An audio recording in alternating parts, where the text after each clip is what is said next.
micosis sistémica, micosis oportunista. Vemos acá que hay un grupo de hongos que van a tener repercusión en la salud del hombre y algunos de ellos también van a tener manifestaciones en la cavidad oral.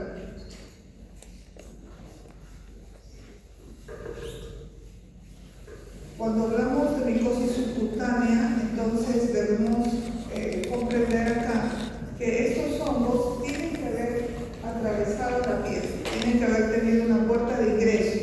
Entonces, esta puede haber sido por vinculación directa, quiere decir que tiene que haber ingresado por algún traumatismo en la piel, como que la piel ha dejado una entrada por alguna lesión que ésta haya tenido y comprometer tejido celular subcutáneo. Y también por extensión periférica o en profundidad a través de los vasos linfáticos. Entonces, cuando hablamos de micosis subcutánea, recordar que tiene que haber una puerta de ingreso. Tiene que haber habido una lesión, un traumatismo y en muchos casos no solo quedarse ahí, sino extenderse siguiendo los vasos linfáticos.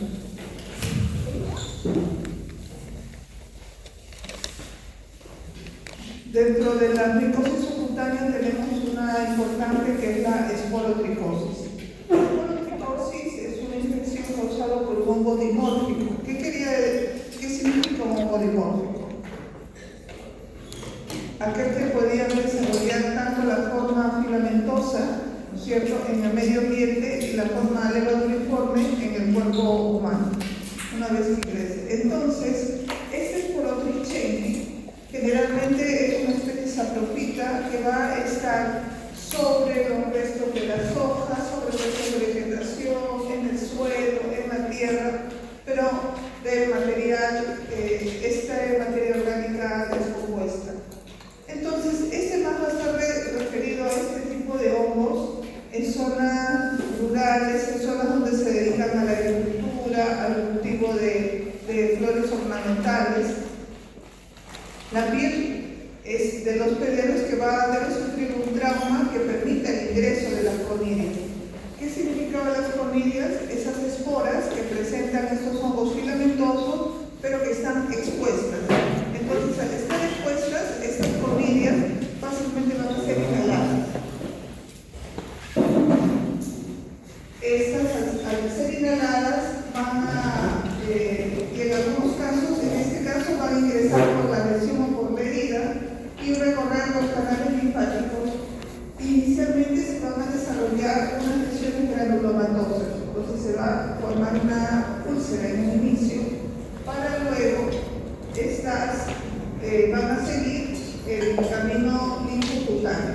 Entonces tenemos que la esporotricosis ingresa el hongo, ¿no es cierto? Ingresa por una lesión.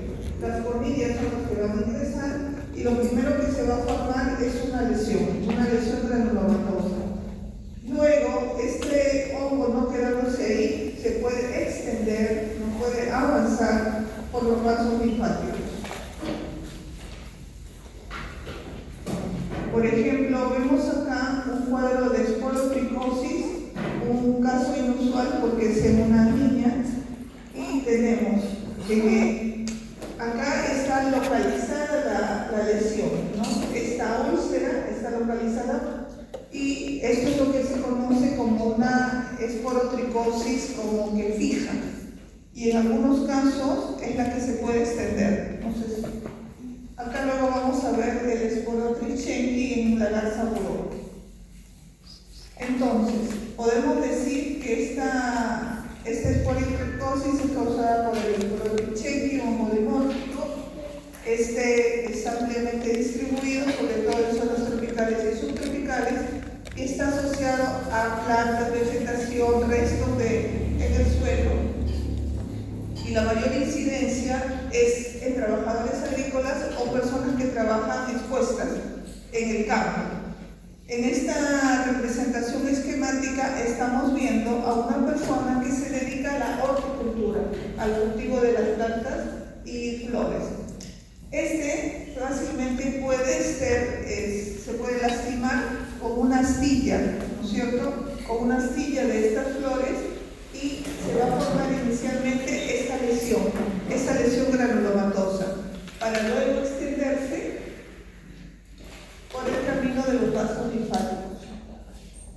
cuanto a las características, ¿por qué es un hongo dimórfico? Porque en esta imagen representativa estamos viendo unas hifas muy delgadas, hifas cavicadas, pero presentan unas conidias muy pequeñas. Estas conidias pequeñas se disponen como pequeños pétalos a la parte, digamos, anterior de la conidia de la hifa diferencial. Mientras que la forma levaduriforme no es muy representativa, no marca una diferencia para poder identificar a este hongo. Entonces podemos decir que el Sporotrichia tiene la forma filamentosa y la forma levaduriforme. ¿Cuál es la que nos va a ayudar para el diagnóstico? Principalmente la forma filamentosa, por la característica tan particular de las conidias dispuestas a pequeños, como si fueran pequeños pétalos de una flor de margarita. ¿Cómo se transmite entonces? ¿Cómo es que este hongo se va a transmitir? Estamos diciendo entonces que este hongo puede dar lugar a esta esporotricosis cutánea, y en estos casos el hongo tiene que atravesar la piel, por eso le llaman micosis subcutánea, ¿no? La presentación clínica es por haber tenido contacto con estos restos de vegetales donde pueden estar las conidias, restos vegetales, ramas secas, flores, ¿no? Porque están dispersos. Y también hay una segunda, que es de forma zoonótica, quiere decir que va a ser transmitida por un animal. Principalmente, este contagio se da por arañazos de gatos, que es una fuente común de esta esporotricosis, como también puede producirse a través de una herida o de piel abierta, ¿no? Esporotricosis en gatos, ¿no? Igual ustedes en el esquema se ve, comienza una úlcera, luego se disemina por los vasos linfáticos, y la que está representada está el esquema de la forma filamentosa y fatabicada y con las conidias dispuestas como si fueran pétalos de margarita. En el Perú tenemos casos de esporotricosis, hay zonas de nuestro país donde se reporta esta esporotricosis. Esta micosis subcutánea en zonas agrícolas de la Sierra de la Libertad, Cajamarca, Ayacucho, Cusco, Apurímac, siendo casos, digamos, más representativos en Otusco como también en Abancay, consideradas zonas hiperendémicas, donde se reportan muchos casos de esta esporotricosis. Entonces no somos ajenos a esta esporotricosis por las actividades que se realizan a nivel abierto, ¿no? Habíamos mencionado inicialmente que se va a formar una lesión, entonces se habla de una esporotricosis fija, donde estamos viendo a nivel palpebral, a nivel de los párpados, como también en este caso en la mejilla de esta persona. La esporotricosis linfocutánea es cuando esta ya se avanza, ¿no? Se extiende, y esta extensión se va a desarrollar a nivel de la piel expuesta, como cara, manos y pies. Las personas cuando trabajan en el campo agrícola no tienen cubiertos los brazos ni las piernas, entonces las zonas expuestas son la cara, los brazos, las piernas, y por lo tanto por ahí puede haber una lesión, y por esa lesión podría ingresar este hongo. La lesión inicial esta úlcera. ¿Cómo va a llegar a formarse esta úlcera? Tenemos primero un nódulo violáceo negruzco, luego se hace el nodo doloroso, se rompe, se forma una úlcera, se forma un borde, ¿no? Un centro granulomatoso con mucha dolor y escasa supuración. Luego que se ha formado esa lesión como si fuera un chanfro, ¿no? Una úlcera bien delimitada con bordes redondeados, luego es que se va a extender a lo largo de los vasos linfáticos, ¿no? Como estamos viendo en el siguiente esquema, ¿no? Esporotricosis sin vaso, en el vaso siguiendo el trayecto de los vasos linfáticos. Esta es la úlcera, como ven, bien delimitado el borde, ¿no? Se gruesa, hay un ligero exudado en cada una de estas lesiones, pero tiene que haber un punto de inicio por donde ingresó este hongo, las conidias de este hongo.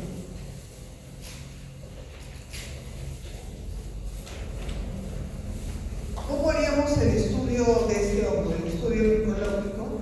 Entonces, teniendo en cuenta que es una lesión en piel, podemos tomar una muestra de piel, también del material que supura, de pus, líquido cefalorraquídeo, sangre, líquido sinovial. Es importante una buena toma de muestra para que la respuesta, la sensibilidad de la prueba sea bastante alta. Se hace por mayor porcentaje el estudio micológico directo. ¿Qué quiere decir? Que vamos a hacer una observación al microscopio para ver las características estructurales que presenta este hongo. Las levaduras no son muy representativas, son esféricas, redondeadas, de estructura radiada, denominadas clavas. Estos hallazgos habilitan al iniciar el tratamiento, pero sin esperar el cultivo. Se inicia el tratamiento para la esporotricosis. Entonces, en el examen directo tenemos la úlcera, toda la manifestación característica. Al cultivo lo vamos a usar en agar-saburó, que es el medio de cultivo de elección, a temperatura ambiente. Si yo pongo mi agar-saburó a temperatura ambiente, ¿qué forma de este hongo voy a favorecer? Si es a temperatura ambiente, voy a favorecer para que desarrolle la forma filamentosa, ¿no es cierto? Entonces, el diagnóstico va a estar establecido por la fase filamentosa, tiempo variable de 5 a 7 días a 2 meses.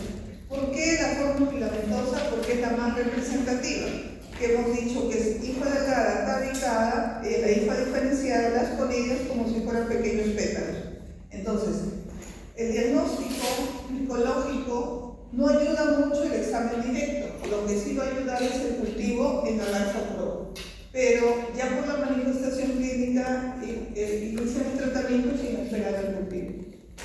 Ahora, ¿cómo es la colonia? Acuérdense que los hongos hemos dicho que vamos a tener características macroscópicas y características microscópicas.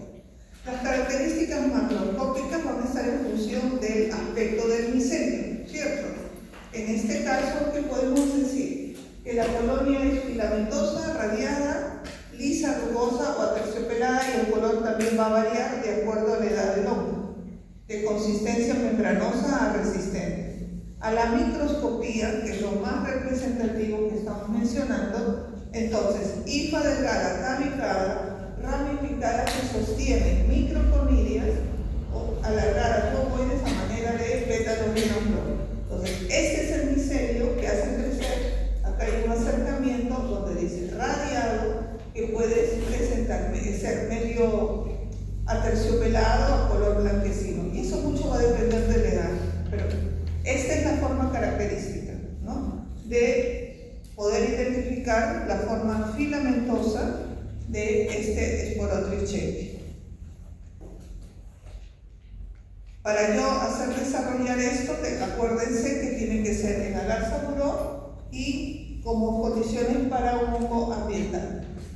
Estamos viendo acá, entonces la forma característica son hifas delgadas, se toma muestra, se hace el cultivo, vemos hifas muy delgadas con pequeños pétalos, y acá vamos a ver la forma leva uniforme, que no marca mucha diferencia, ¿no?, para poder identificar un hongo. En cambio, sus características miceliales sí son muy propias del Sporotrix chequii.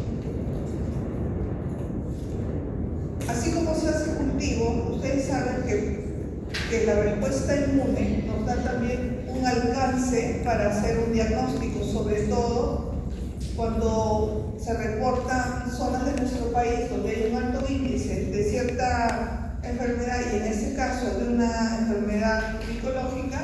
Entonces tenemos unas pruebas que nos ayudan a levantar información del lugar. Es una prueba intradérmica con esporotriquina micelial. Esta puede ser prueba diagnóstica, se utiliza usando una fracción del complejo molecular péptido polisacárido específico del Sporotrix chequii. Entonces, el Sporotrix chequii, ¿no?, ciertas estructuras de este Sporotrix chequii van a dar lugar, van a formar parte de lo que se le va a inocular en vía intradérmica. Entonces se inocula, este complejo se denomina esporotricina. Se va a inocular en el antebrazo, ¿no? Como estamos viendo en esta zona, una persona del lugar, y la lectura se va a ver a las 48 horas. ¿Qué es lo que se va a observar? En toda prueba intradérmica se supone que las células van a migrar a esa zona donde se ha inoculado, ¿no? Como una respuesta de nuestro sistema inmune. ¿Qué células van a migrar ahí? Los linfocitos T van a migrar a esa zona y se va a formar, si es positiva, se va a presentar un eritema como una induración, como una pequeña pápula en la región donde se ha inoculado, en este caso la esporotriquina. Y la esporotriquina van a ser fracciones de un complejo polisacárido de estos esporotrics. Ahora, ¿cómo se va a valorar? Cuando es mayor a 8 milímetros, ¿no? Se considera positiva y negativa. Cuando solo hay un enrojecimiento o no hay reacción. Entonces acá vemos, miden el diámetro y levantan información con respecto a un caso positivo. Entonces tenemos las pruebas de intradermoreacción, algo así como cuando nos hacen para la BCG, la prueba de la tuberculina, la prueba del PPD, ¿no? Donde nos inoculan y ven si se forma una pápula. Esas se llaman pruebas de intradermoreacción. Mi organismo responde, ¿no? Frente a el ingreso de esta esporotriquina.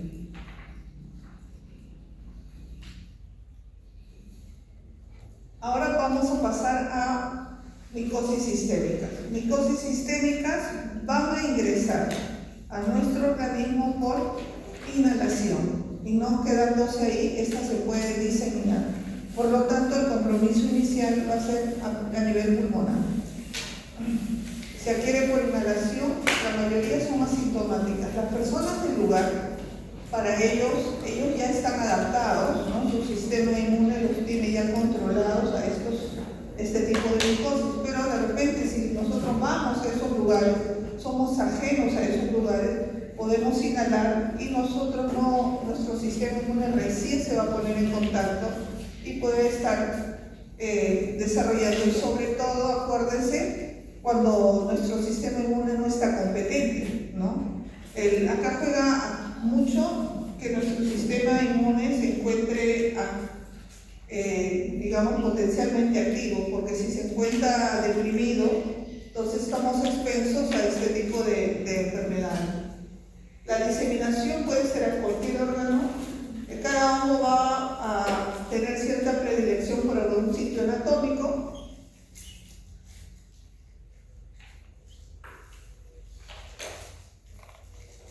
Por ejemplo, tenemos acá un caso, una de las micosis sistémicas, tenemos a la histoplasmosis, ¿no? Vemos en este reporte presencia de histoplasma capsulato en heces de palomas mensajeras y de Castilla en la ciudad de Lima, Perú. Acá se acuerdan que hubo un tiempo que había demasiadas palomas, ciertos distritos donde hicieron campañas porque en las heces, ¿no?, de estas palomas es que podemos encontrar este tipo de hongo, ¿no?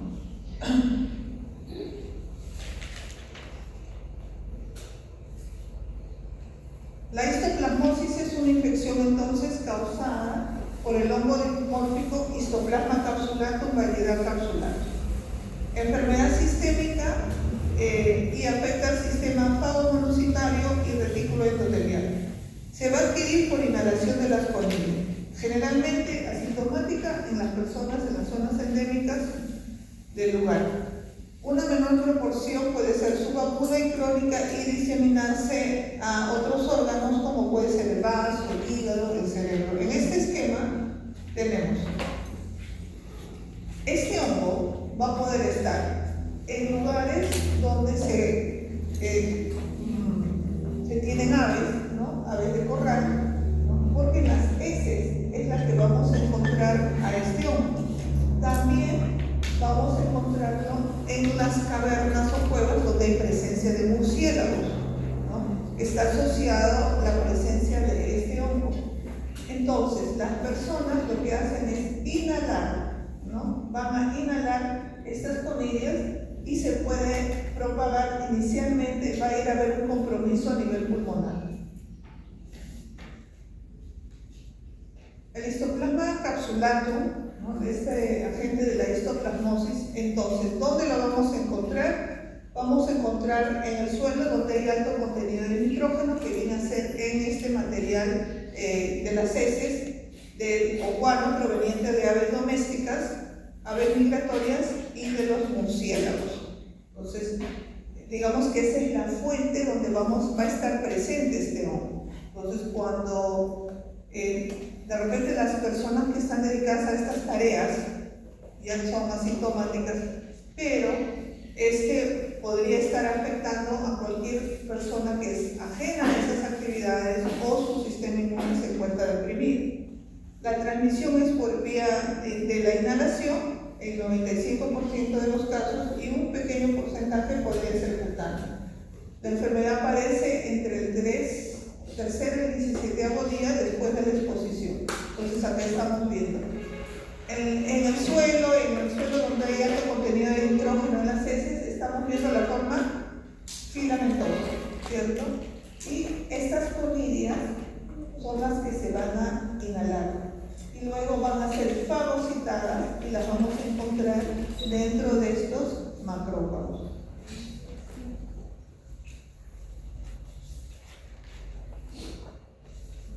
Zonas de nuestro país donde se reportan casos de histoplasmosis son, por ejemplo, en las zonas del Alto Guayana, en la provincia de Huánuco, donde tenemos este tipo de cavernas o cuevas que se llaman Cueva de las Lechuzas en Tingo Marino. Entonces, cuando uno viaja, por eso siempre le digo, viaja, tiene que ver cuáles son esas enfermedades endémicas propias del lugar, ¿no? Sobre todo cuando nos gusta este tipo de turismo vivencial. Entonces, tener en cuenta, ¿no?, que hay ciertas enfermedades que son propias del lugar, que para la gente lugareña ya prácticamente ellos son asintomáticos, pero si nosotros vamos y nuestro sistema inmune se encuentra algo deprimido, podríamos estar expuestos a este tipo, no solo tipo de micosis, así como también a otras enfermedades. En esta cueva tenemos la presencia de murciélagos también, que son lugares donde están presentes estas aves que se llama el guácharo, donde vamos a encontrar muchos restos de heces, ¿no?, de estas aves, y en estos restos de heces va a estar presente este hongo y nosotros vamos a inhalar y estas conidias pueden irse a nuestros pulmones. Entonces, cuadros reportados en estos departamentos. Una vez llegado al alveolo pulmonar, va a pasar a la forma levaduriforme, ¿cierto? Se inhala bajo la forma filamentosa como conidias y pasa a la forma de levadura. Va a generar una reacción granulomatosa, va a estar mediado por los linfocitos T y seguida de una calcificación similar a la TBC. Entonces, se va a poder, digamos que en algunos casos, se forma una lesión, ¿no?, un daño a nivel pulmonar, y ahí va a quedar, pudiéndose resolver, o de lo contrario, evolucionar a una enfermedad pulmonar crónica y diseminarse por vía hemática, lesiones cutáneas, úlceras, mucosas ulceradas. Por eso es que nosotros podríamos estar presentando en esta histoplasmosis diseminada úlceras a nivel de la mucosa oral. Cuando a ustedes les toque hacer de repente alguna rotación, ¿no?, ya sea en hospitales acá, donde lleguen pacientes que vienen provenientes de otras zonas del país, entonces estos cursos de patología junto con este curso de microbiología, ustedes van a ser los llamados a conocer en profundidad todas las lesiones que pueden haber en boca, ¿no es cierto? Entonces, es importante que ustedes tengan presente en un diagnóstico diferencial la posibilidad que sea un hongo, ¿no es cierto?, una micosis.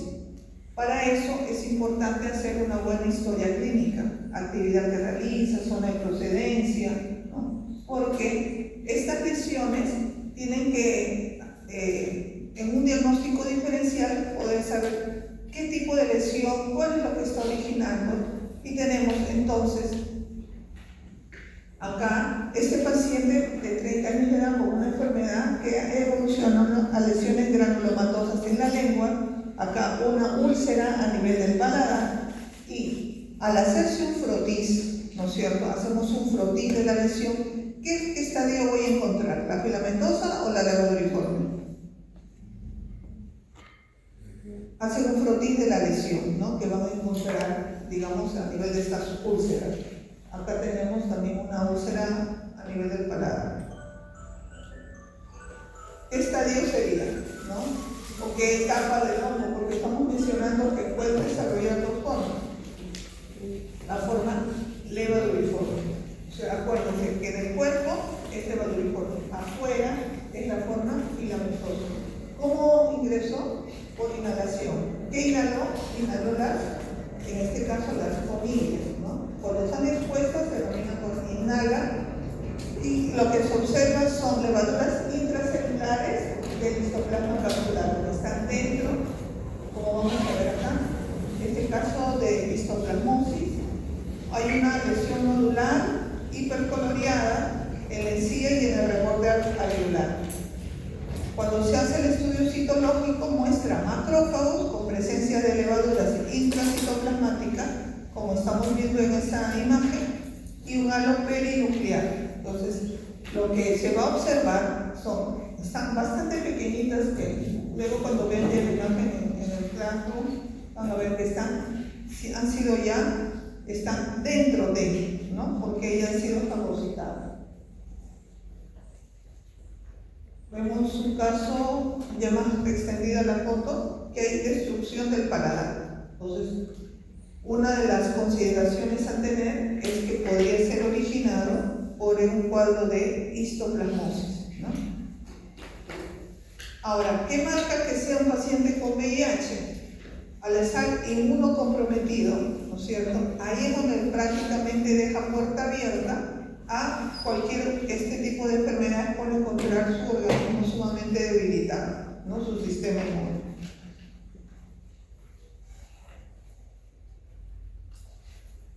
Entonces, al ser un hongo dimórfico, hemos mencionado que tiene la forma levaduriforme y la forma filamentosa. Cuando nosotros hablamos de la forma levaduriforme, cuando hablamos de levadura, inmediatamente nos viene la imagen, ¿no? Que puede ser medio ovalada, ¿no? Que es de un tamaño más o menos considerable, de 4 a 5 micras, monoblotante, y tenemos la forma filamentosa. Acá los filamentos son ramificados, tabicados y presentan macroconilias redondeadas con una pared externa verrucosa y presencia de abundante microconilias. Ese es el esquema característico, ¿ya? IFA, y en este caso estamos hablando de una macroconilia que presenta como unas protuberancias y por lo tanto se conoce como macroconilia tuberculada. En el caso anterior, en el Sporotrichenyi, eran microconilias como si fueran pequeños pétalos. En este caso no. En el caso de histoplasma capsulado, se reporta como característico la presencia de una macroconilia tuberculada. Y en cuanto a las levaduras, estamos viendo que son intracelulares y se ve como si estuvieran con una pequeña cubierta alrededor de la levadura. Entonces tenemos en el suelo la forma micelial, se inhalan las conilias y estas van a crecer como levaduras encapsuladas ya en el cuerpo. Por eso es que en la imagen anterior, acá se ve en el interior como si estuvieran recubiertas con pequeñas cápsulas.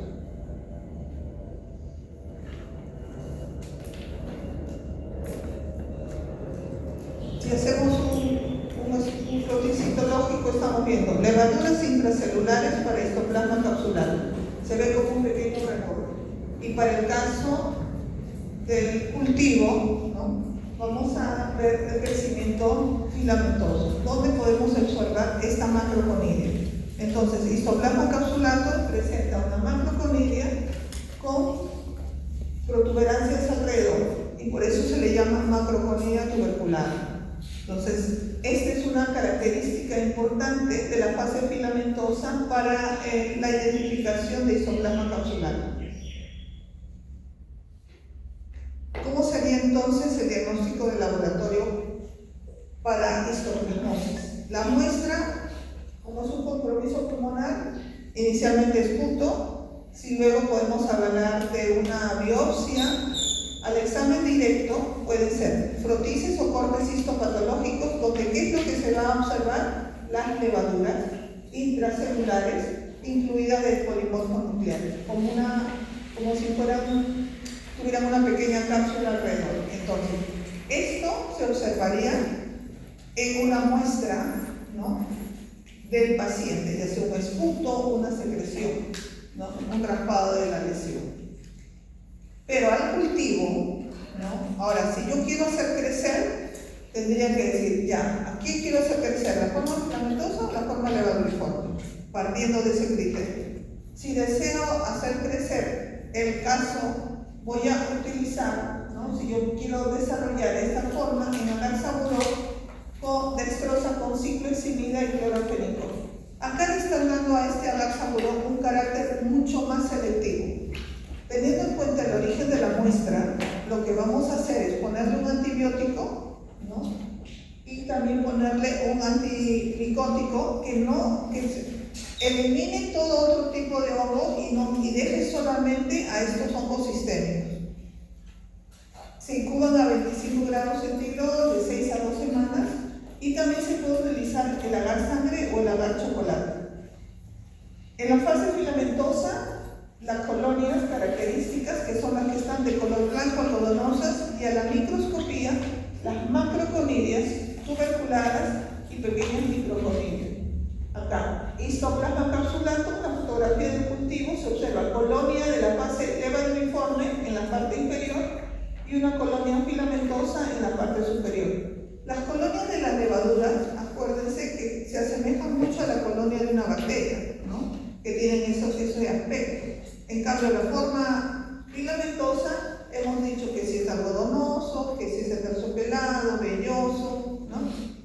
Luego, en esta de acá, vemos una microfotografía a partir de un cultivo en Alaxaburó a temperatura ambiente, donde se observan las macroconidias tuberculares.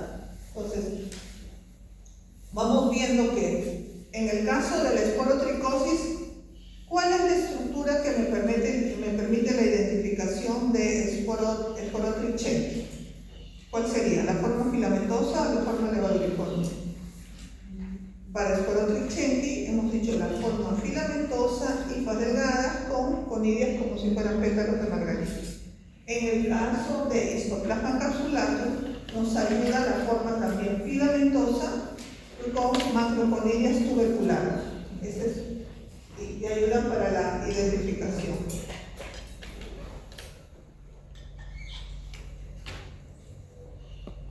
Podemos hacer también pruebas de intradermo-reacción, ¿no? En esas pruebas de intradermo-reacción hemos dicho entonces que se tiene que inocular, ¿no?, en este caso una histoplasmina, así como en el caso anterior era una esporotricina, acá es la histoplasmina, que vienen a ser parte de este hongo, ¿no?, estructuras de este hongo. Esta histoplasmina en dilución 1 en 100 o 1 en 1000, y luego se hace positivo entre el séptimo y décimo día.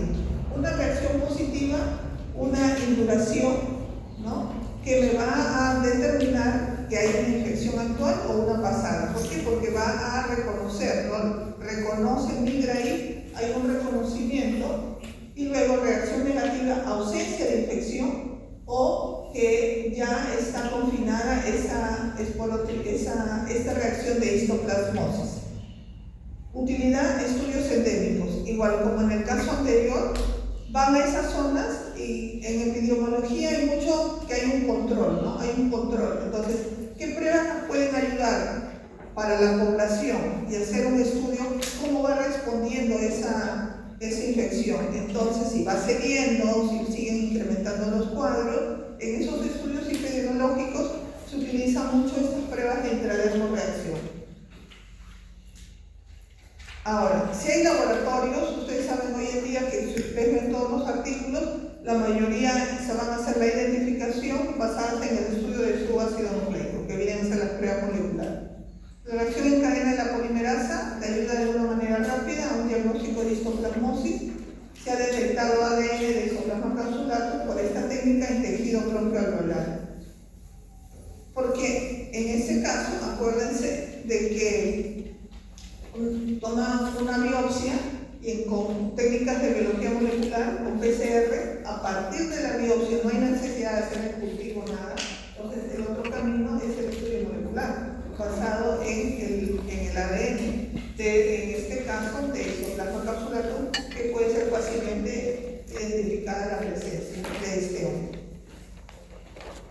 Hoy en día muchos de los laboratorios ya están equipados a raíz del COVID, ¿no? Muchos laboratorios en el país tienen ya implementadas sus laboratorios de biología molecular y de PCR.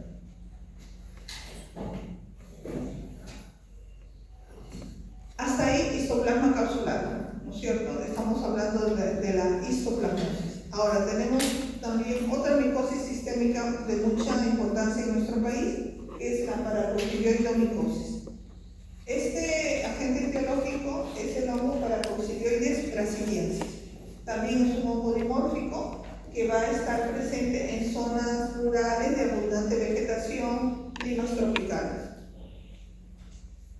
Nuevamente vemos que el hongo va a ingresar por inhalación, ¿no? Ingresa por inhalación, pero puede diseminarse a vaso, hígado, mucosa y piel. Entonces, ingresa, se inhala y va a poder tener compromiso a otros órganos. Crecimiento de ganglios linfáticos, trastorno gastrointestinal. En la cavidad oral, ¿por qué se menciona, por qué se estudia en estomatología o en odontología este hongo? Porque también este hongo puede tener manifestación, una lesión característica en boca, porque hay un compromiso de la mucosa oral. Lesiones ulcerosas crónicas en la mucosa, ulceraciones tanto en la lengua como en zonas periorales. Entonces, estamos viendo en este esquema gráfico, zona tropical, mucha humedad, va a estar presente en zonas donde hay abundante vegetación, se inhala, ¿no?, la forma filamentosa por estas conidias y luego estas pueden llegar a diseminarse a otros órganos. ¿Existe paracoccidiomicosis en nuestro país? ¿Sí? Tenemos nosotros zonas de nuestro país donde hay presencia de esta paracoccidiomicosis, ¿no? Muchas zonas donde se realizan muchas de estas actividades en actividades agrícolas o zonas de mucha humedad, como estamos viendo en los diferentes departamentos. Al ser un hongo dimórfico, entonces tenemos que establecer características de la forma levaduliforme como de la forma filamentosa, así como lo hicimos para el histoplasma capsular.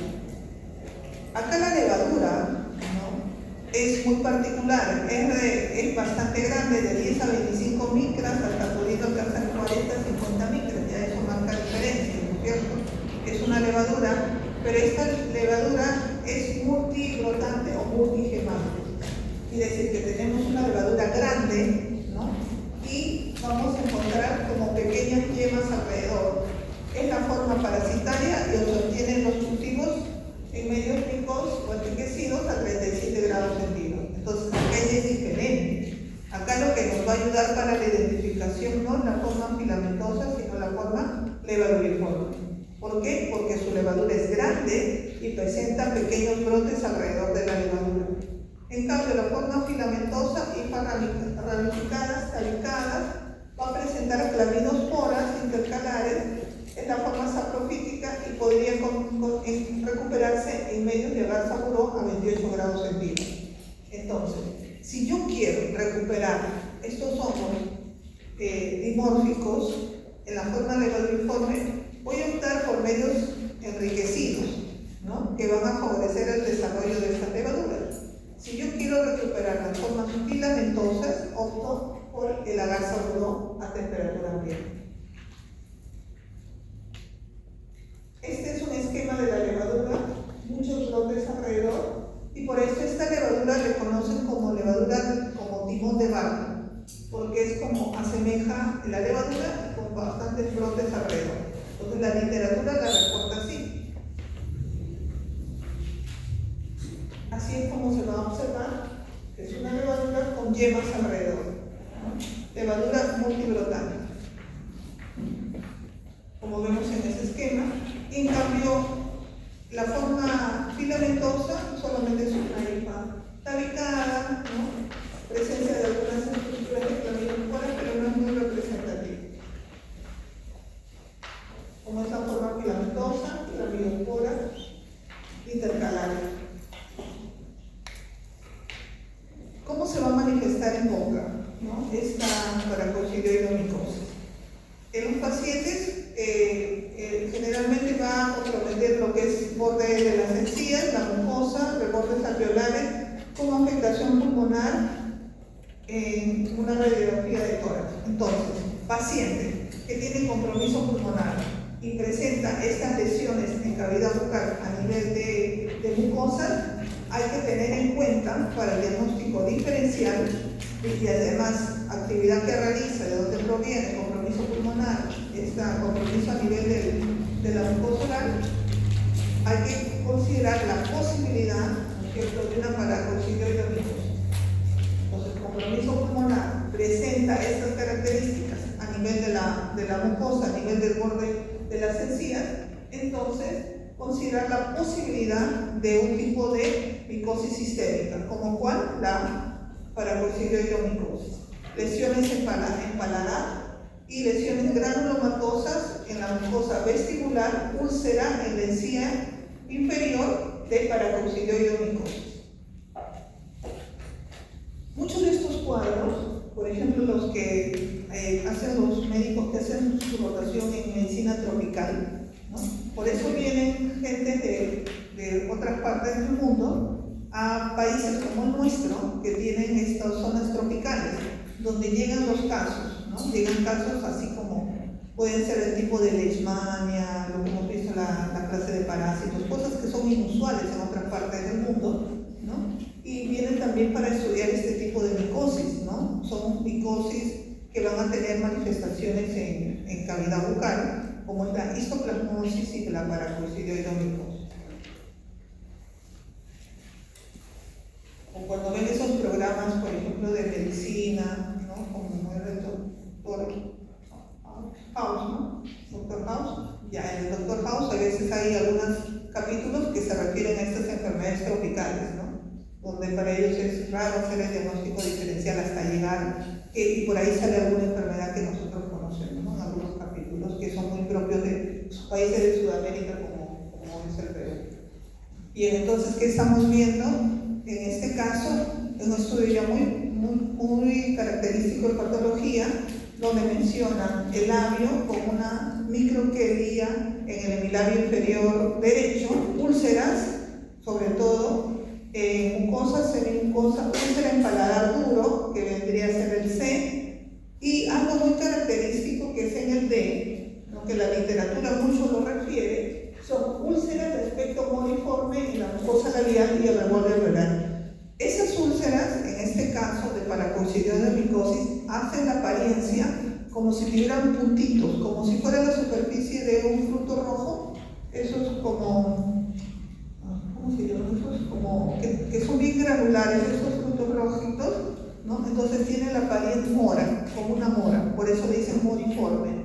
Entonces, esas úlceras típicas que ustedes como, digamos, al ser odontólogos, algunas cosas de patología tienen que tenerlas claras, ¿no? Que son muy características en cierto tipo de manifestaciones de micosis en cavidad oral. Tienen que tener en cuenta entonces la histoplasmosis, la paracocidioidomicosis como posibilidades de este tipo de micosis. Entonces, al examen directo, ¿no? Tenemos en paracocidioides brasilensis, tenemos con hidróxido de potasio coloreadas o en cortes histológicos se va a observar estas levaduras. ¿Qué levaduras? Multigemantes, que ya hemos mencionado, ¿no? Que apariencian de timón de barro. Característico la levadura multigemante para el caso del paracocidioidomicosis.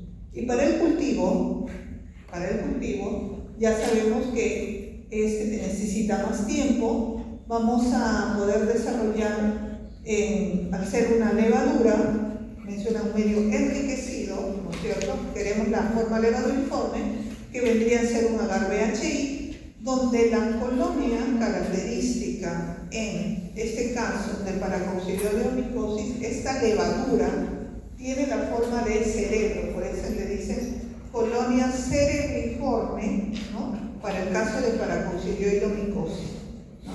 Entonces tenemos acá. Y luego, intradermoreacción. Nuevamente tenemos otra prueba de intradermoreacción, como tenemos nosotros a la paracoccidioidina, que es el, digamos, el extracto de esta forma levaduriforme que se va a inocular y se va a hacer la lectura. Considera positiva cuando hay una induración, ¿no? Una pápula mayor de 5 milímetros. ¿Y por qué tomas tantas fotos? Pero estamos en clase ahorita.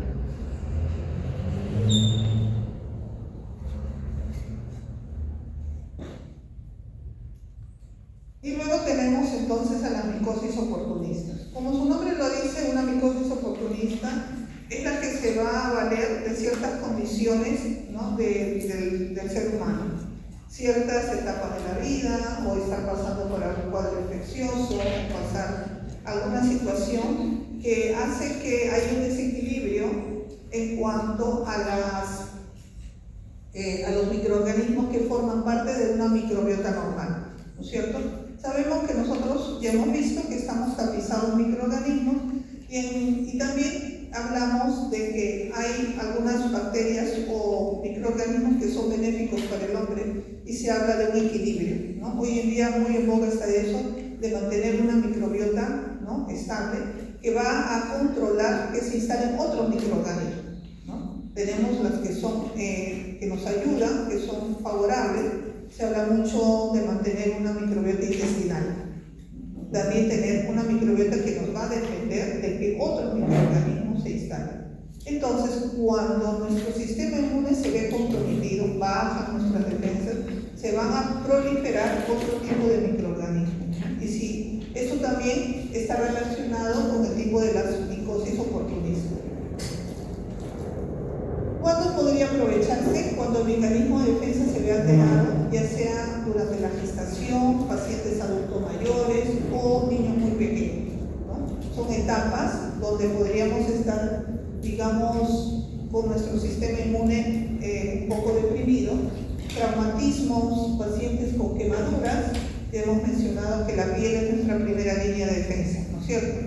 Al estar alguna lesión, un paciente quemado es muy susceptible a coger un cuadro infeccioso. Son situaciones en las cuales podrían aprovecharse, por eso se dice oportunista.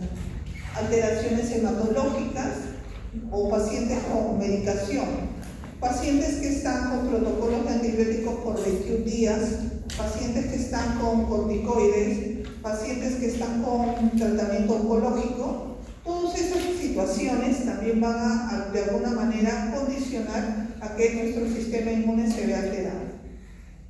Entre los agentes causales de estas micosis oportunistas tenemos una levadura de fuente exógena, que es la cándida, y también tenemos conidias de fuente, endógena y conidias de fuente exógena.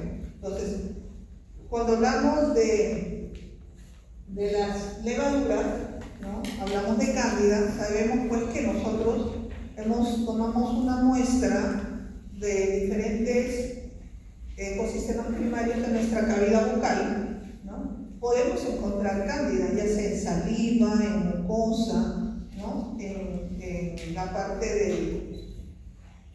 a nivel del dorso de la lengua. Puede crecernos esta levadura y no nos va a llamar la atención, porque puede estar presente, pero va a estar en equilibrio con otras bacterias, ¿no? Este hongo con otras bacterias en la cavidad bucal. Cándida ustedes van a estudiar mucho, hasta en endodoncia está la cándida.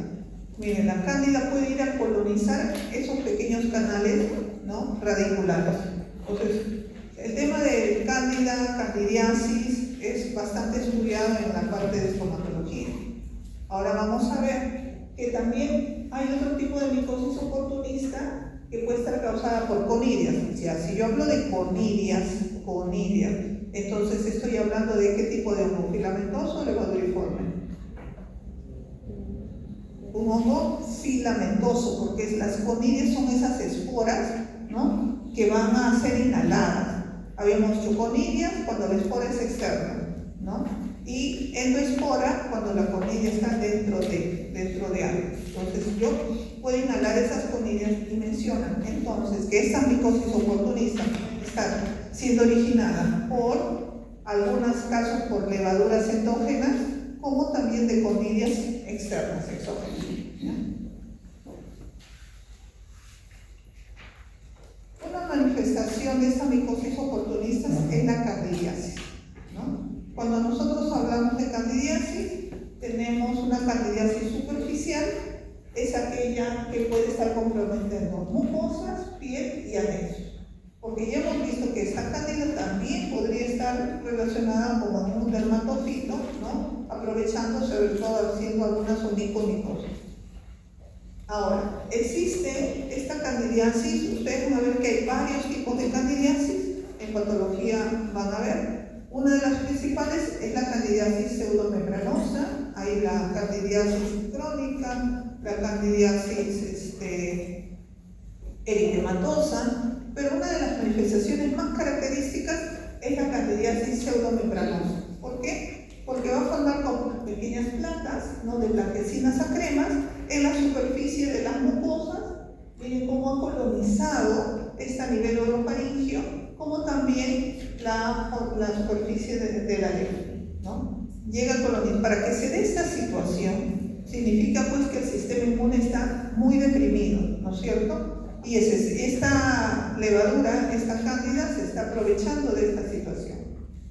Así como hay una micosis superficial, también podemos encontrar micosis profunda. Quiere decir que este hongo ha avanzado y tenemos a nivel del sistema digestivo, entra como le hacen una endoscopia al paciente y van a observar la presencia de estas pequeñas placas.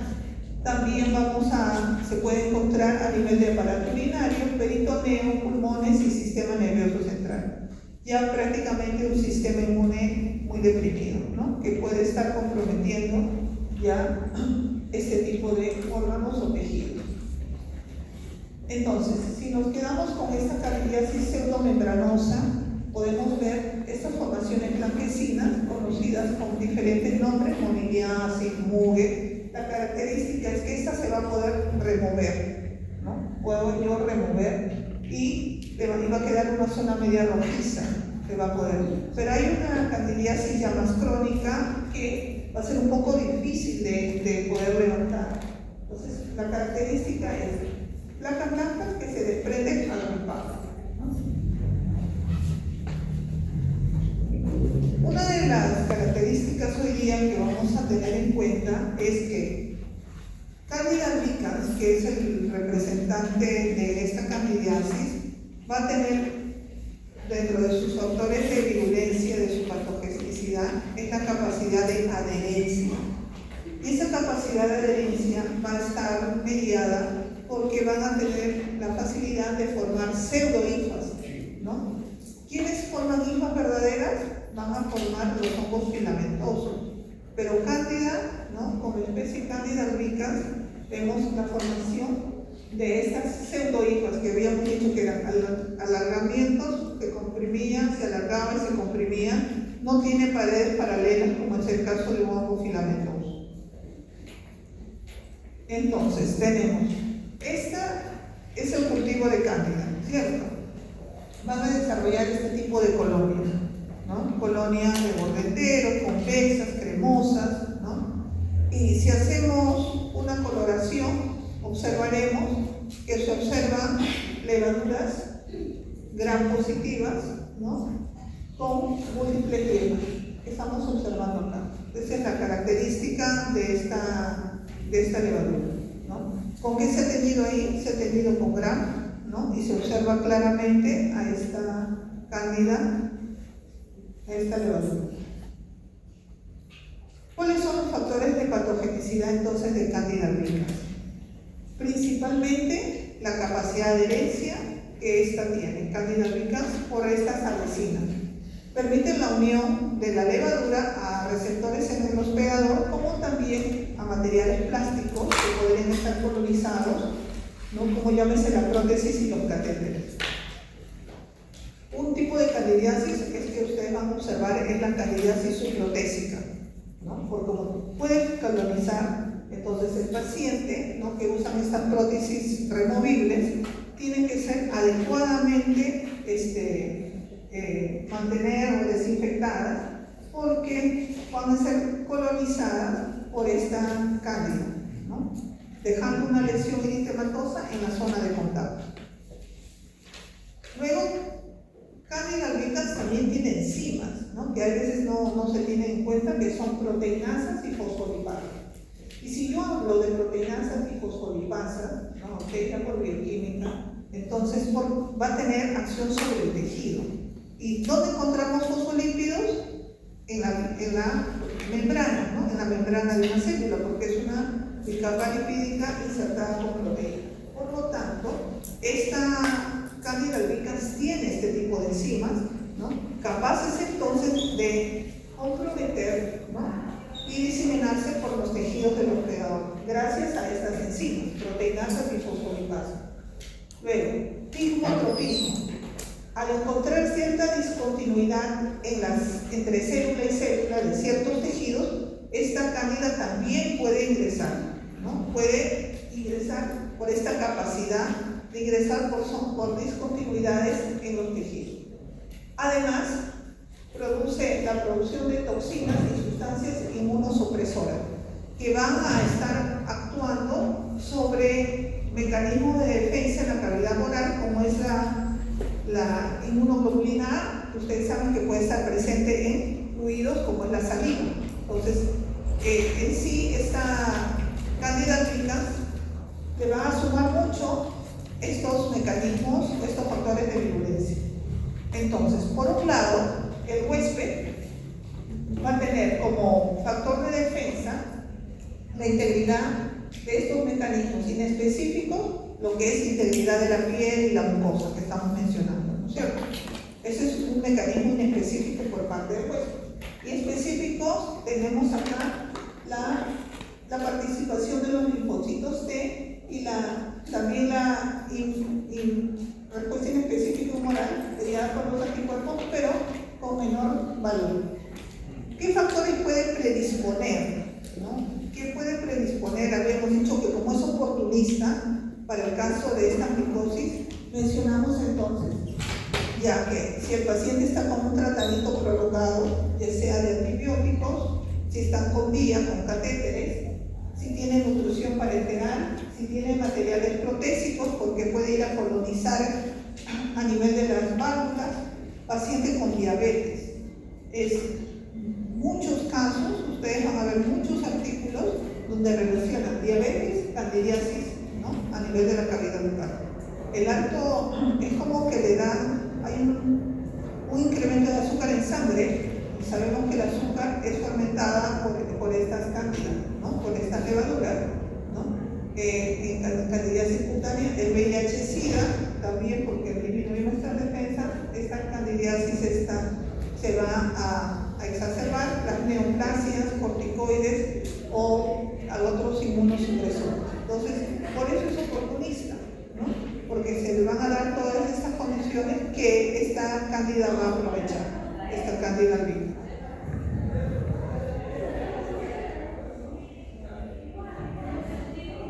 Otras condiciones, cuando ustedes estudien mucho en patología, así como hay estas condiciones internas, también condiciones medioambientales que podrían estar afectando son los pacientes fumadores. Y no solamente estamos hablando de pacientes fumadores habituales, también los que hacen el vapeo, ¿no?, los que utilizan, porque en esas sustancias también hay presencia de nicotina y otras sustancias que van a estar afectando la mucosa. Tenemos el hábito de fumar ligado mucho a la candidiasis hiperplásica crónica. Lo que hace el tabaco induce a la queratinización epitelial, por lo tanto, reduce las inmunoglobulinas presentes tipo A y posiblemente deprime un poco la acción de los leucocitos polimorfos nucleares, alterando la microbiota oral. Entonces, no solo el hábito de fumar, también van a encontrar artículos relacionados al tabaco, ¿no?, en enfermedad periodontal el tabaco también afecta bastante, ¿no? Pacientes que son tabacos, como le dicen, fumadores crónicos, ¿no? Y también se ha reportado en este tipo de vapeo, que va a estar alterando las características de la mucosa y por ende facilitando también a este tipo de candidiasis. Por ejemplo, tenemos este artículo, el impacto del cigarrillo, el tabaco en la candidiasis oral, ¿no? Se relaciona mucho a los cambios. Es que si cambiamos alguna característica en la cavidad, alteramos, ¿no es cierto? Y en este caso estamos alterando el tejido. Este tejido se está queratinizando y por lo tanto nuestro mecanismo de respuesta también ya no va a ser el mismo frente a la instalación de esta cándida. ¿Cómo haríamos el diagnóstico de laboratorio de una candidiasis? Ustedes al observar esto pueden tomar parte de la secreción, hacer un pequeño raspado y así es generalizado sangre, biopsia. Entonces, claramente, si yo tomo un raspado de esta formación pseudomembranosa media cremosa, hago un raspado, tiño con Gram y voy a ver esto, ¿cierto? Y también podría ver, en el mejor de los casos, estas pseudoimas características. Este pequeño apéndice que ustedes están viendo acá, se le llama tubo germinativo, tubo germinal, que Candida albicans lo produce rápidamente, ¿no? Y que le favorece la colonización. Entonces, al cultivo, ya estamos ahorita en Cándida, estamos hablando entonces de solo forma levaduriforme, ¿no es cierto? Entonces tenemos el agarthauro y mejor aún, sigue luego mucho más selectivo. Habíamos mencionado poniendo un antibiótico como también poniendo otro antimicótico para que me elimine la posibilidad de otro tipo de hongos ambientales que no me contamine mi muestra. Condiciones de cultivo, aerobiosis 37 grados centígrados, 24-48 horas, porque yo estoy favoreciendo a esta forma levaduriforme. Las levaduras características, ¿no? Circulares, de borde entero, color cremoso, a medias blanquecinas, y si abre, se siente el olor a levadura, ¿no? Porque son fermentadoras de azúcar. Ahora, si deseo yo poder facilitar que yo observar estos pseudomicelios, podría utilizar un agar-sangre o un medio bipásico. ¿Cómo identificamos que se trate de Candida albicans? ¿No? Hay muchas tesis que han hecho acá, sobre todo de candidiasis subprotésica o que utilizan alguna prótesis, y sabemos que hay zonas de mucha humedad en el contacto a nivel del paladar. Han hecho el aislamiento de esta Candida albicans y ¿cómo lo han identificado? Utilizando esta prueba, que es la formación del tubo germinal. Entonces, lo que se hace es, me crece en el agar-saburón, ¿no es cierto? Yo tomo la muestra de la zona de contacto con la prótesis, tomo muestra de ahí. Tiene clínicamente todas las características que se trata de una candidiasis subprotésica. Entonces, toma muestra ahí, siembran en el agar-saburón, le crece la colonia, ¿no?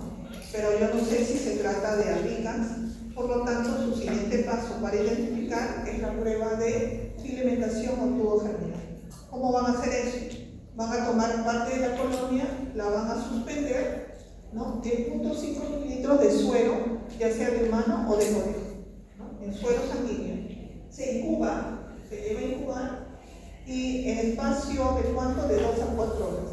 En ese corto tiempo, lo que se va a observar es la formación de este pequeño apéndice que se llama tubo germinal, como se puede observar acá y el tubo. Inclusive la formación de ciertas yemas. Entonces se ve el apéndice. ¿Cuál es la diferencia? Entonces que Candida albicans puede formar el tubo germinal, ¿no? En un lapso de 2 a 4 horas en un tubo que contiene suero sanguíneo. Ahora, ¿qué otra forma yo podría identificar que se trate de Candida albicans? Otra forma de identificar identificar es utilizando medios cromogénicos, como es el cromo agar cándida. Entonces, nuevamente, me creció en el agar saburo. Yo no sé si se trata de albicans o no. Entonces, lo que vamos a hacer es sembrar en un medio que tiene cromógenos. Y por lo tanto, si me crecen colonias verdes, se tratará de Candida albicans. Si son colonias azules, se van a tratar de Tropicalis. Y si son medias rosaditas, de Candida crucei. Entonces, y eso porque el sustrato generalmente en este medio son azúcares, que está ligado a un cromógeno. Entonces, si lo metaboliza, ¿no es cierto?, crece la colonia, pero con ese colorcito, como que se pinta, ¿no?, porque ha metabolizado ese sustrato. Y ustedes van a poder diferenciar. Este medio también lo han utilizado en algunas tesis para poder identificar frente a qué, donde pues ahí reportan alto con la muestra con mayor presencia de Candida albicans, para poder identificar. Vemos acá en esta imagen ya medios, entonces colonias rosadas, crucei, albicans verde y tropicalis de color azul, ¿no? Medios cromogénicos que me permiten la identificación de la especie de Candida utilizando estos medios.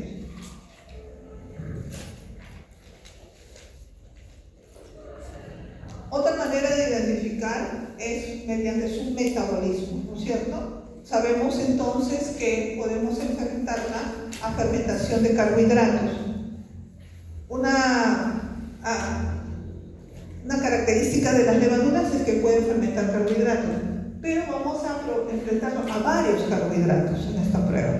Al enfrentar en varios carbohidratos podemos decir que casi todas las especies fermentan glucosa, albicans, tropicalis, Parapsiloxis, Guillermoni, crucei. Pero, ya si evaluamos otros carbohidratos, ¿no es cierto?, vamos a poder establecer alguna diferencia, ¿no? Tenemos sacarosa, malactosa, rafinosa, silosa, entonces otros carbohidratos, y en función a ese comportamiento metabólico frente a los carbohidratos, puedo identificar de qué especie se trata.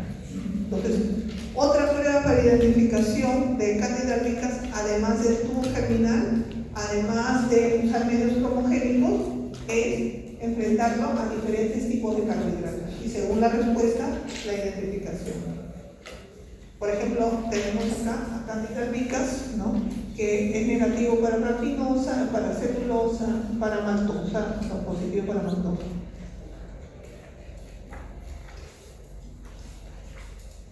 Aprovechando esta característica de fermentación de carbohidratos, tenemos sistemas automatizados, como que son estas como pequeñas reglas, donde en cada uno de estos pozos ya está un azúcar. En vez de usar una granilla con varios tubos, con bastantes azúcares, tenemos estas pruebas, que son API20C, ¿no?, donde se inocula en un medio semisólido estas 20 cúpulas con capacidad. Cada una de estas tiene un sustrato, se va a inocular y luego se va a llevar a incubar, y de acuerdo al resultado, ¿no?, se va a ver como un cambio de color, quiere decir que metabolizó ese carbohidrato, y según a los resultados que salgan podemos identificar de qué especie se trata, ¿no? El API20 hay para varios, es un sistema automatizado. API20C significa que es para Candida, ¿no? Por eso, hay API20 para estreptococos, para enterobacterias. ¿Y en qué se basa esa identificación? En diferentes sustratos que van a ser metabolizados dependiendo de la especie que se trata. Identificación molecular. Ya ustedes saben que todo está ahora en función de eso, porque la parte, hacer un estudio micológico, todo lo que les digo, es bastante, digamos, toma mucho tiempo. Generalmente se hace con fines de investigación, ¿no? Pero tenemos hoy en día también que está apoyado mucho con las técnicas de biología molecular, como mencionamos, que es la del PCR, ¿no?, y todas sus variantes del PCR, ¿no? QPCR, PCR en tiempo real, son diferentes variantes del PCR, facilitando cada vez más la identificación. Entonces tenemos acá una reacción en cadena de la polimerasa, donde con hibridación de zona podemos identificar de qué especie se trata. Acá tienen ustedes un marcador de peso molecular con pares de bases del ácido nucleico, y les ha salido mejor. Por ejemplo, corren, ¿no? Y esta les sale una vareta acá y otra acá, ¿no? El fragmento de DNA que pudieron extraer. Y de acuerdo a los pares de bases, quiere decir al peso molecular, identificaron que Candida albicans es para 206 pares de base, Tropicali, esto ya está establecido, ¿no? Entonces, de acuerdo al peso molecular, al pares de bases, al estudiar el DNA, pueden identificar de qué especie se trata. Entonces, tenemos acá una electroforesis en gel de agarosa de productos de PCR. Entonces, corrieron varias muestras, por decir, muestra 1, muestra 2, muestra 3, muestra 4. No saben cuál es, pero por el peso molecular se identifica frente a qué especie me encuentro, ¿no? ¿En qué se basa este estudio? En este caso, en el ácido nucleico, ¿cierto? Bien. Esa es una de las micosis oportunistas que hablamos de la candidiasis, que es de fuente endógena, ¿cierto? Hemos hablado que hay otras oportunistas de fuente exógena, mediada por estas conidias. Tenemos nosotros a la aspergilosis. Esta aspergilosis es una enfermedad producida por especies aprofitas del género Aspergillus. Entonces, miren, el Aspergillus, que es un hongo ambiental, ¿no? Pero tenemos algunas especies, ¿no? Como vamos a ver que es la especie Aspergillus fumigatus, que inhalar esas conidias podría tener una repercusión en nuestro organismo, ¿no? Esas inhalamos y podemos tener una respuesta alérgica ahí. Entonces son oportunistas porque ciertas condiciones de la persona podrían favorecer que haya un compromiso respiratorio con respecto a esta especie de Aspergillus. Se pueden producir distintos mecanismos, como puede ser alergia, colonización o invasión. En el paciente inmunocomprometido, la enfermedad adopta la forma invasiva y puede diseminarse. Entonces, este es el problema del sistema inmune. Por ejemplo, vemos acá un caso reportado de una aspergilosis pulmonar invasiva, de un caso proveniente de Piura, ¿no? Acá ellos también hacen un diagnóstico diferencial, pensando inicial que se pueda tratar de una tuberculosis, pero llegan luego a concluir que se trataba de una aspergilosis pulmonar, ¿no? Podemos ver, es una aspergilosis pulmonar invasiva, una infección fúngica grave causada por el Aspergillus. Es un paciente de 61 años que acude a la emergencia por presentar insuficiencia respiratoria aguda, se hospitaliza con el diagnóstico de neumonía y se descarta, hacen diferencia entre absceso pulmonar, tuberculosis pulmonar y neoplasia. Durante su estancia se evidencia una rápida progresión a nivel pulmonar, dando como resultado positivo a galartomanano en un lavado bronquial alveolar, que llevó a plantear la posibilidad de un diagnóstico de aspergilosis invasiva, con buena respuesta al tratamiento antifúngico. Conclusión: la identificación temprana y el enfoque multidisciplinario son clave para mejorar el manejo y pronóstico de aspergilosis. Eso es muy importante para el diagnóstico diferencial, ¿no? Miren cómo ahí yo considero la importancia de hacer un estudio, la función de los médicos internistas, ¿no? Porque ellos sí tienen que englobar todo, ver todo, manejar, para tener un conocimiento bastante amplio, que permitir hacer un diagnóstico de por qué sospechar. ¿Qué vieron ahí? En esta prueba detectaron algo importante, que fue esto, resultado positivo a la galartomanano. Recuerdan que la pared de los hongos presenta esta capa de manoproteínas que es característico de los hongos, ¿no? En otras especies. Entonces, el agente etiológico, principalmente en la mayoría de los casos, se trata de Aspergillus fumigatus, ¿no? Dentro de los Aspergillus. Crece en forma micelial y sobre vegetación. ¿Qué se va a inhalar? Son las esporas. Estas esporas, ¿cuál es la característica? Que son termotolerantes y tienen un componente que es una gliotoxina que revitaliza el movimiento ciliar. El movimiento ciliar que nosotros tenemos para ingresar por vías respiratorias realmente también es una barrera de defensa. Ustedes sabemos que tenemos barreras de defensa como la piel, el sudor, los cilios, ¿no? A nivel de las vías respiratorias. ¿Qué características puede adoptar esta asperginosis pulmonar? Un aspergiloma viene a ser una bola de hongos, ¿no? Ustedes ya han visto que este micelio es como un enmarañado. Esa bola de hongos puede ir a colocarse o desarrollarse en una cavidad, ya sea en los senos paranasales, en una cavidad tuberculosa anterior. Va a encontrar un sitio donde estos se van a desarrollar formando como bolas o enmarañados de estos hongos. Luego tenemos enfermedad invasiva de pulmón, neumonía necrotizante y diseminación en otros órganos, como también una respuesta alérgica, aspergilosis, ¿no? Dada por una hipersensibilidad, un incremento de, sabemos que esta inmunoglobulina E es la que se dispara, ¿no? En cuadros alérgicos. Entonces, ¿qué hace?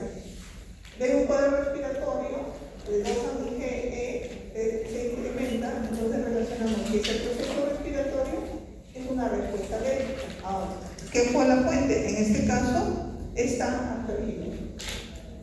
Entonces, en esta imagen, ¿qué es lo que está inhalando? Son las conilias, compromiso pulmonar, y luego una excesiva secreción, como vimos en el caso clínico, donde se abre un rápido compromiso pulmonar y se va a dañar estos cilios, y por lo tanto ralentiza el modo ciliar.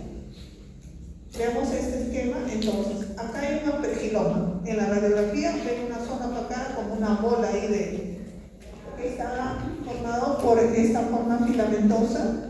Esto es lo que se conoce como el aspergiloma, un cúmulo de hongos que coloniza zonas como algunas heridas, algunas lesiones que dejó la tuberculosis en ese pulmón, o algunas infecciones respiratorias pasadas con compromiso pulmonar, y lo que se conoce como el aspergiloma pulmonar.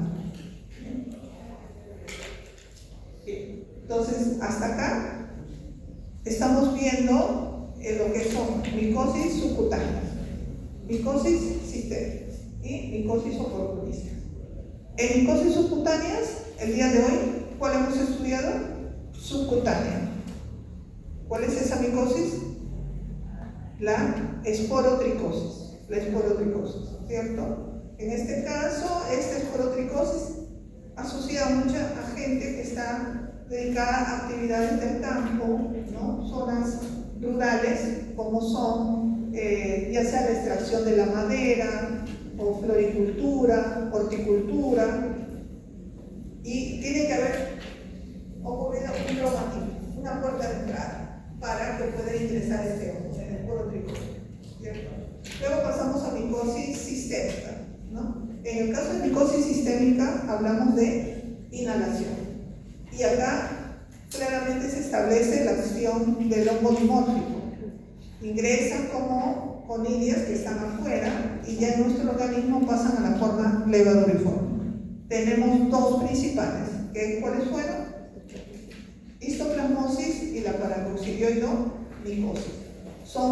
¿Y por qué son importantes en estomatología? Porque podrían comprometer mucosa oral y dar lesiones características a nivel de la mucosa, compromiso de paladar, ¿no?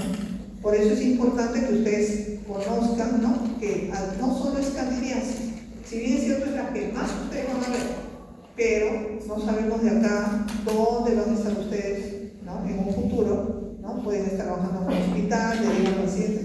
A ver, que viene el odontólogo, ¿no? Que supone que él sabe, siempre queriendo hacer quedar de repente por ahí mal al odontólogo. Entonces el médico le va a decir, ustedes que son especialistas en boca, ¿no? Patología oral, ya, a ver, esta lesión, ¿no? Entonces ustedes tienen que siempre pensar que puede ser bacteria, puede ser hongo, puede ser virus, ¿no? Tener en cuenta este tipo de manifestaciones o lesiones. Agentes causales, cuadros de manifestaciones clínicas características, apoyados mucho de la historia clínica, acuérdense, ¿no? Porque hay que saber de dónde viene, qué actividad realiza y todo. Ya. Entonces estamos en micosis sistémicas 2, paracoccidioidomicosis y histoplasmosis, ¿cierto?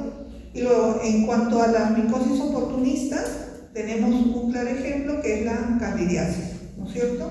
Algo que ustedes iban a ver bastante, ¿no? Hay diferentes tipos de candidiasis. Acá hemos mencionado principalmente la candidiasis pseudomembranosa, que es la que forma esa placa sobre la mucosa, ¿no? Sobre el paladar, y también sobre algún material ajeno a cavidad bucal, como son el caso de las prótesis, ¿no?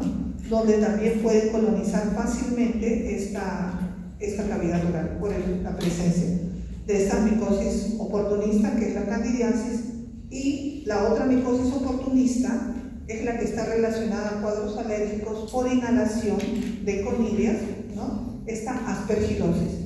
Y sobre todo se le responsabiliza a una especie en particular, que es el Aspergillus fumigatus. Bien, entonces hasta acá, bueno, consideramos que es lo que más podemos resumir en cuanto a los hongos, teniendo en cuenta la clase pasada. Entonces, la lista, y ya nos vamos a preparar para dar el vacío. Los extras ya están todos acá. ¿Quién, delegada?